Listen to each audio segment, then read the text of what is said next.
Hello అందరికీ welcome back to my channel. మేము రీసెంట్గా కాణిపాకం విజిట్ అయ్యాము మే 21, 2026. అయితే ఇక్కడ అన్నదానం, నిత్య అన్నదానం జరుగుతుంది. ఎవ్రీడే మార్నింగ్ 10 o'clockకి స్టార్ట్ అవుతే సాయంత్రం 5 o'clock వరకు జరుగుతుంది. అండ్ ఇది మేము అన్ఎక్స్పెక్టెడ్గా తిన్నాము, చాలా బాగా నచ్చింది. పప్పు, సాంబార్, ఒక చట్నీ, ఒక కర్రీ ఇచ్చారు అండ్ మజ్జిగ కూడా ఇచ్చారు. చాలా బాగా ఉంది. మీరు కూడా కాణిపాకంకి వెళ్తే తినండి అన్నదానం. అండ్ క్యూ లైన్ వచ్చేసరికి క్యూ లైన్ కొంచెం ఉంది, బట్ ఒక 10-15 minutesలో కూడా లోపలికి ఎంటర్ అవ్వచ్చు. అండ్ ఈ కాణిపాక వినాయకుడు టెంపుల్ తిరుపతికి వెళ్ళిన వాళ్ళు చాలామంది విజిట్ అవుతారు. ఇది తిరుపతికి నియర్గా ఉంటుంది.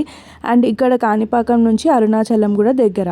అండ్ ఇక్కడ అన్ని ఫెసిలిటీస్ ఉన్నాయి అన్నదానానికి. చిన్నపిల్లలకి కూడా సపరేట్గా ఇస్తున్నారు. చాలా బాగా టేక్ కేర్ చేశారు. And please do subscribe to our channel. Thank you. Bye.